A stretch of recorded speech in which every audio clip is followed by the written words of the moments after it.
Nākamajā dienā Jānis atkal stāvēja, un divi mācekļi, un ieraudzījis Jēzu staigājam, viņš sacīja: Redzi, Dieva jērs. Abi mācekļi dzirdēja viņu tā runājam un sekoja Jēzum. Tas bija lasījums no šīs dienas teksta, no Jāņa evaņģēlija 1. nodaļas, un šodien es gribu runāt par Dieva jēra sekotājiem. Vispirms mēs redzam šajā tekstā Jāni Kristītāju. Jānis Kristītājs savu uzdevumu apzinājās kā Dieva valstības atnākšanas sludināšanu. Viņš, protams, nezināja, kā tam tieši bija jānotiek, bet tajā brīdī, kad viņš ieraudzīja Jēzu, izskatās, ka viņu pārņēma tāda negaidīta apskaidrība. Viņš norādīja uz Jēzu un izteica šos īpašos vārdus: Redzi, Dieva jērs. Jānim, tāpat kā Jēzum vēlāk, viņam bija savi mācekļi. Un divi no tiem pēc šiem kristītāju vārdiem, norādot uz Jēzu, uzreiz kļuva par Jēzus mācekļiem. Vienu no šiem Jāņa mācekļiem, kurš kļuva uzreiz par Jēzus mācekli, sauc Andrejs. Bet otrs iespējams, ka bija pats evaņģēlists Jānis. Tāpēc, ka viņš sevi nenosauc savā evaņģēlijā, un to viņš dara arī tā vairāk kārt. Divas reizes šie mācekļi dzirdēja, kā Jānis, redzot Jēzu, norādīja uz viņu un teica: Redzi, Dieva jērs, kas nes pasaules grēku. Redzi, Dieva jērs, kas paņem prom, paceļ un aiznes pasaules grēku. Tieši tādas ir šīs te grieķu vārda paralēlās nozīmes. Pacelt, aiznest prom. Un mācekļi, dzirdot šos Jāņa vārdus, atsaucās aicinājumam un kļuva par Dieva jēra sekotājiem. Viņi bija pirmie Dieva jēra sekotāji. Būt Kristus sekotājiem, būt kristietim, nozīmē būt arī Dieva jēra sekotājiem. Dieva jēra, kas aiznes projām pasaules grēku sekotājiem. Jā, bet ko tas nozīmē, kad mēs runājam par pasaules grēku, kad mēs sakām, ka Dieva jērs to nes projām? Ko tas nozīmē? Mēs zinām, ka ar pasauli ir noticis kaut kas fundamentāli nepareizs. Tā ir novirzījusies no Dieva labās radīšanas nodoma. Jo, kad Dievs šo pasauli radīja, kad viņš bija pabeidzis šo radīšanas darbu, viņš to uzlūkoja un teica, ka viss ir labi. Bet tad cilvēks sāka šo Dieva labumu apšaubīt. Un ieraudzīja vienā brīdī sevi augstāku par Dievu, sevi pirmajā vietā. Un līdzās Dieva dotajam pienākumam valdīt pār zemi, vietu cilvēka sirdī arī atrada neusticība un sautīgs egocentrisms. Vispirms tās bija bailes, ka viņam kaut kas tiks atņemts, tad aizvainojums, ka citam dzīvē iet labāk, un visbeidzot tas bija naids, kas meklē veidu, kā otru iznīcināt. No vienas puses mēs esam pie šī cilvēku ļaunuma tik ļoti pieraduši. Mēs to viegli apzīstam visapkārt un arī sevī nomanām to darbojamies, bet no otras puses mēs saprotam, ka tam tā nevajadzētu būt. Kāpēc pasaulē ir tik liels naids? Kāpēc ir jābūt kariem, agresijai? Kāpēc tik daudz cilvēki šajā pasaulē saskars ar netaisnību? Kāpēc teju puse no visiem 8 miljardiem pasaules iedzīvotāju dzīvo trūkumā? Kāpēc cilvēki nevēlas un arī nespēja to novērst? Un mēs saprotam, ka atbilde uz šiem jautājumiem ir tas, ko Jānis nosauc par pasaules grēku. Tas sākās jau tad, kad cilvēks pirmo reizi sāka sevi apzināties un savu atbildību iepratī savam radītājam un iepratī otram cilvēkam. Un stāstā par Ēdenes dārzu tas sākās ar šīm sautīgām vēlmēm un tūlīt jau arī atsvešināšanos no Dieva. Bet vistiešākajā nozīmē pasaules grēks tiek parādīts nākamajā stāstā pēc Ēdenes stāsta. Nākamajā stāstā par Kainu un Ābeli. Jo šis stāsts par Kainu un Ābeli, lai arī ir ļoti īss, tas nav vienkārši sens stāsts, kas kaut kā nejauši ir iekļuvis Bībelē.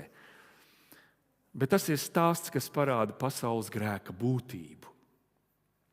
Tas ir stāsts, kurš dažādos veidos patiesībā atkārtojas atkal un atkal pasaules vēsturē. Un tas ir visu mūsu ciešanu pirmavots. Jo pasaules grēks ir šī mūsu sāncensība. Sāncensība ar brāļiem un māsām, kurus mēs saucam par saviem pretiniekiem, par svešiniekiem, par ienaidniekiem. Un kurus mēs tad apsūdzam, nīstam, pazemojam un iznīcinām. Tā mēs darām ar tiem, kas ir citādāki nekā mēs, pieder citai kopienai, citai tautai, citai reliģijai, citai politiskai pārliecībai. Mēs atsakāmies tos, kas nav tādi kā mēs, saukt par saviem brāļiem un māsām, un saucam viņus par svešiniekiem un ienaidniekiem. Un tādā veidā mēs ņemam dalību šajos Kaina darbos. Un tas viss ir kaut kas pretējs tam, ko Bībele sauc par mīlestību. Bībele saka, ka Dievs ir mīlestība. Un ka tieši pretošanās šai Dieva mīlestībai izraisa sāpes, ciešanas un ļaunumu pasaulē. Šī pretošanās vispirms sākās ar atteikšanos mīlēt Dievu ar visu savu sirdi, dvēseli un prātu. Mīlēt Dievu tā, lai mēs arī varētu mīlēt savu tuvāko kā sevi pašu. Kad mēs atsakāmies mīlēt Dievu tā, ka mīlam savu tuvāko kā sevi pašu, tad mēs nostājamies uz Kaina ceļa. Jeb ceļa, kas ved uz elli. Tas ir virziens, kas ved prom no Dieva valstības, no miera, no prieka. Tas ir virziens, kas ved cauri tumšai nāves ielejai, kur mēs ciešam savas netaisnības un ļaunuma sekas. Tāds ir pasaules grēka rezultāts. Un, lai tiktu no tā laukā, kaut kas ir jādara. Tādas lietas neatrisinās pašas par sevi. Tāpēc kādam ir jāiejaucas. Tā tas ir arī mūsu dzīvēs. Ja piemēram kādi tuvi radinieki vai mūsu bērni izvēlās postošu sevis iznīcināšanas ceļu, kas ved ar vien tuvāk bezdibenim, tad piederīgie vai vecāki vienā brīdī saka, kaut kas ir jādara, ir kaut kā jāiesaistās, ir kaut kā jāiejaucas, lai apturētu šo postu un neprātu vai muļķību. Ir jāziedo savas dzīves laiks un ērtības tam, lai palīdzētu tam, ko mēs mīlam. Un tuvinieki to parasti cenšas darīt pēc iespējas mīlošā, pēc iespējas aicinošā un rūpju pilnā veidā. Līdzīgi mēs varam domāt arī par Dieva iejaukšanos, lai risinātu šo pasaules grēka nelaimi.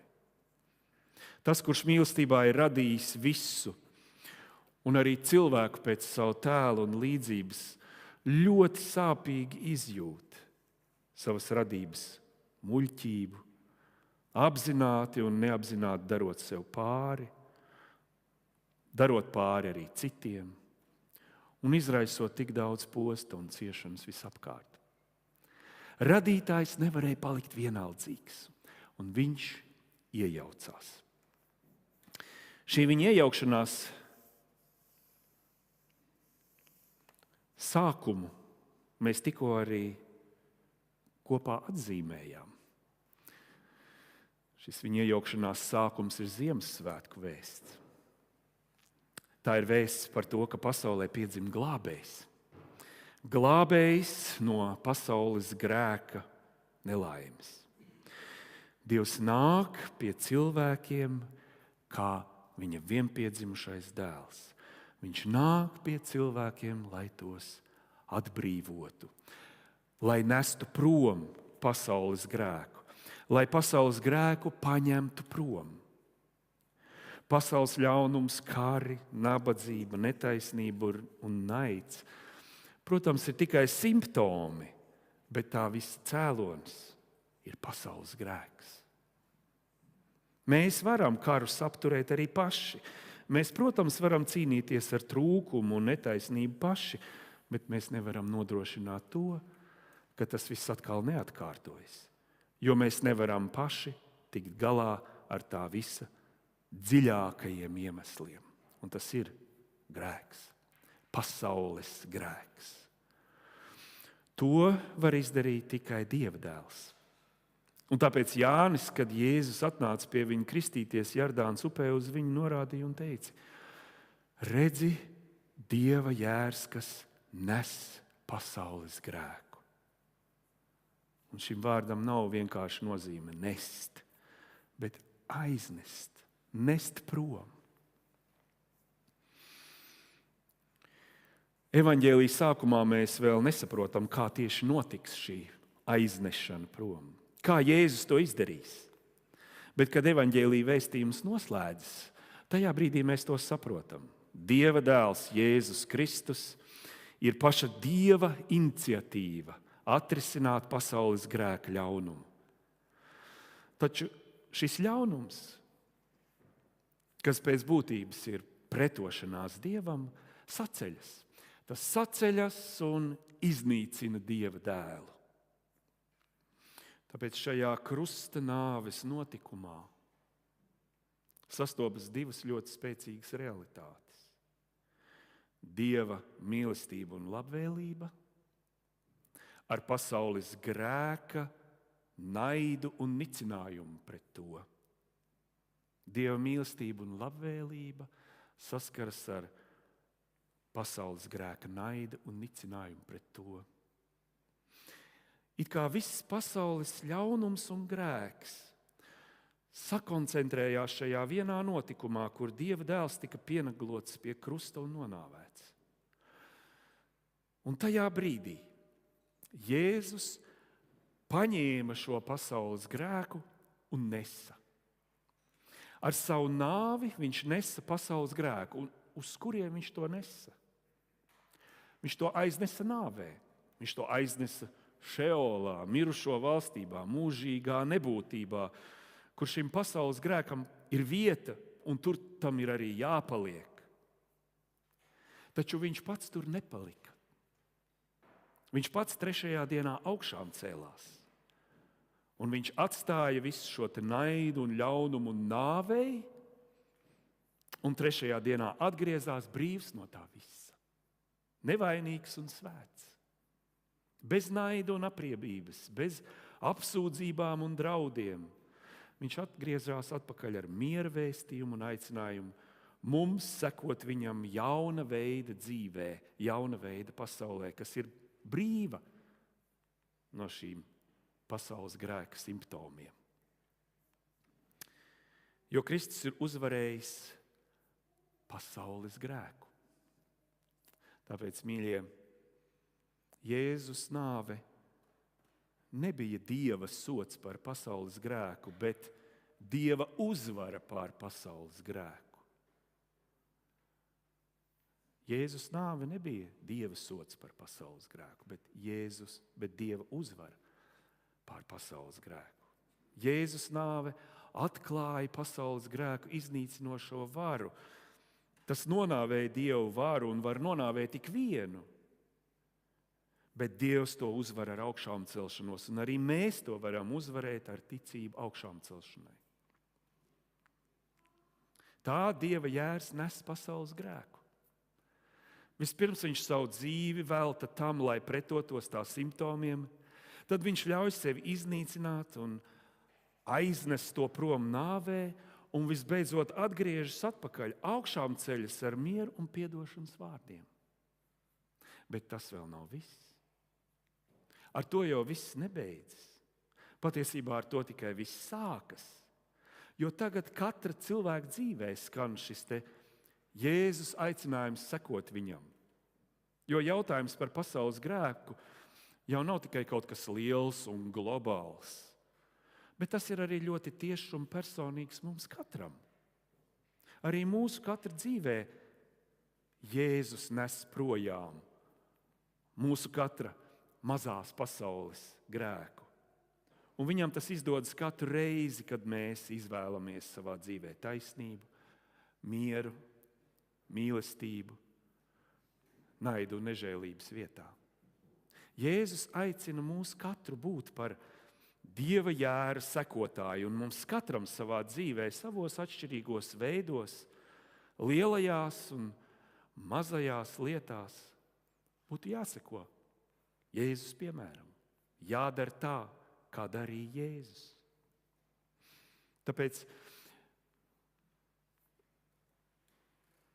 varētu teikt tā, ka tas, kas no mums tiek sagaidīts, vai tas, kādiem mums būtu jābūt, nav, ka mums ir jābūt vienkārši Dieva jēra atbalstītājiem.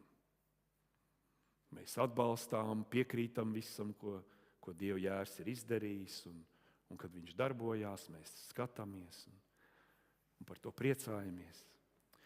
Mums nav jābūt vienkārši Dieva jēra atbalstītājiem, bet mums ir jābūt Dieva jēra sekotājiem. Mums nav jābūt skatītājiem, kas skatās un aplaudē, bet mums ir jābūt sekotājiem, kas to piedzīvo un izdzīvo, kas tam pievienojas. To nozīmē būt kristietim. Pievienoties Jēzum kā Dieva jēram, kas nes pasaules grēku. Jā, bet kā tas izskatītos praktiski? Man ir 3 piemēri. Viens no senākajiem sekošanas Dieva jēram piemēriem ir atrodams Bībelē, Apostļu darbu grāmatā 6. un 7. nodaļā. Un tas ir stāsts par Stefanu. Tur ir aprakstīts, kā Stefans sludināja par Jēzus augšām celšanos jūdiem, un šī viņa sludināšana izraisīja daudzos jūdos dusmas un naidu. Un tie, kas jutās šīs Stefana sludināšanas saniknoti, nespēdām ar viņu strīdēties un viņam turēties pretī, pēc tam ir teikts, sakūdīja tautu un vecajos un raksturmācītājus pret Stefanu kā tādu bauslības un tempļa zaimotāju. Apmeloja viņu, apsūdzēja. Un viņiem tas izdevās. Saniknotie tautieši aizvilka Stefanu Sinedrija priekšā, un visa tālāk Apostļu darba 7. nodaļa ir emocionāla Stefana runa, ja varētu teikt, viņa pēdējais vārds tiesā, kura noslēgumā viņš saka sekojošus vārdus. Jūs stūrgalvīgie ar pagānu sirdīm un ausīm. Jūs vienmēr esat pretojušies svētajam garam, kā jūsu tēvi, tā arī jūs. Vai ir kāds pravietis, ko jūsu tēvi nav vajājuši? Viņi nokāva tos, kas jau izsenis vēstīja par taisnā nākšanu, bet viņa nodevēja un slepkavas esat jūs. Stefana ticība un sekošana Jēzus piemēram neļāva viņam izlikties, izlocīties vai noklusēt patiesību. Tieši pretēji. Mēs redzam, ka viņš drosmīgi runāja. Viņš drosmīgi runāja par ļaunumu, par naidu. Viņš runāja par pasaules grēku, kas darbojās viņa tiesātāja sirdīs. Un viņš zināja, ka tas var beigties slikti, jo, kā tur ir teikts, tas tā dzēla sirdī, ka tie grieza zobus pret viņu. Tie nespēja klausīties Stefana runāšanā, un tur ir teikts tālāk, ausis aizspieduši un skaļi kliegdami visi reizē metās viņam virsū, un izdzinuši ārpus pilsētas tie viņu nomētāja ar akmeņiem. Un tomēr tas nav tikai stāsts par varonību. Šajā stāstā ir detaļa, kas parāda, ka Stefans bija vairāk nekā tikai drosmīgs cīnītājs pret ļaunumu un netaisnību, kas ir gatavs pat iet pretī nāvei. Šī detaļa parāda Stefanu kā Dieva jēra sekotāju, šī vārda visdziļākajā nozīmē, un tā ir uzrakstīta tālāk 59. un 60. pantā, 7. nodaļā. Tur ir teikts, viņa nomētāja akmeņiem Stefanu, kurš Dievu piesaugdams lūdza. Kungs Jēzu, pieņem manu garu. Un nokrits ceļos viņš skaļā balsī iekliedzās, Kungs, nesodi viņus par šo grēku. To pateicis, viņš aizmiga. Stefans neapsūdzēja un nenolādēja šos ļaundarus. Viņš arī nelūdza, lai Jēzus tos nolādētu vai kaut kā tiem atrieptos. Nē, patiesībā viņš rīkojās līdzīgi, kā to bija darījis Jēzus, kad viņu sita krustā. Viņš lūdza par tiem, kas viņu nonāvēja, lai Dievs viņiem piedod un nepielīdzina viņu grēku. Faktiski viņš, mēs varam teikt, nesa savu apsūdzētāju grēku. To pašu pasaules grēku, kuru nesa Jēzus, šo naida, apsūdzības, skaudības, varas kāres un tā tālāk grēku. Stefans negāja pa Kaina atriebības ceļu, bet izvēlējās Dieva jēra piedošanas ceļu. Viņš izvēlējās ļaunumam neatbildēt ar ļaunumu, un tādā veidā viņš uzņēmās uz sevi visas apsūdzības un lāstus, un tad ļāva Jēzum to visu nest projām. Tāds ir Dieva jēra sekotāja ceļš. Vai nu mēs ļaujam aizvainojumam, naidam un ļaunumam turpināt augt un eskalēties un visu pārņemt un noteikt, vai arī mēs sekojam jēram un to uzņemam, piedodam, un tad ļaujam Jēzum to nest projām. Cits Dieva jēra sekotāja piemērs ir no viduslaikiem, no 13. gadsimta. Mūka Asīzes Franciska dzīves, kurš patiesībā pats bija kā tāda staigājoša Dieva piedošana. Vēsturē ir zināma Asīzes Franciska un sultāna Al-Malika Al-Kāmila tikšanās. Šī tikšanās notika 5. krustakara laikā Ēģiptē, kur notika ļoti asiņains konflikts starp kristiešu un musulmaņu karaspēkiem. Un Francisks, redzot šo te kara nežēlību, nolēma bez ieročiem doties pāri frontes līnijai pie musulmaņu valdnieka sultāna Al-Malika, kas bija Saladina brāļa dēls. Un to darot, viņa mērķis nebija politiskas sarunas, bet viņa mērķis bija evaņģēlija liecība un miera meklēšana. Riskējot ar dzīvību, Francisks nonāca sultāna priekšā un pārsteidzošā kārtā. Sultāns viņu uzņēma ar cieņu, uzklausīja un ļāva Franciskam vairākas dienas brīvi runāt. Un Francisks atklāti liecināja par Kristu, bet bez vardarbības, bez naida un bez pazemošanas. Un tas bija kaut kāds pavisam cits vēstījums nekā tas, kuru līdz tam bija nesuši krustneši. Un sultāns, protams, Nav zināms vēsturē, ka viņš būtu pieņēmis kristietību tāpēc. Taču viņš ļoti augsti novērtēja Francisku pazemību un drosmi. Tāds ir Dieva jēra sekotāja ceļš. Un tāds ir arī 20. gadsimta Dieva jēra sekotāja Mārtiņa Lutera Kinga ceļš. Starp citu, pirmdien Amerikā tiek atzīmēta viņam veltīta svētku diena, kas ir kā brīvdiena. Mārtiņa Lutera Kinga diena. Mārtiņš Luters Kings cīnījās pret šo rasu segregāciju. Viņš cīnījās par vienlīdzību, melno un balto starpā. Viņš gāja šo nevardarbīgās pretošanās ceļu, tā laika rasismam, un rādīja visiem Amerikas kristiešiem, ko nozīmē iet Dieva jēra ceļu. 1957. gadā viņš bija baptistu mācītājs kādā Alabamas štata Melnādaino draudzē.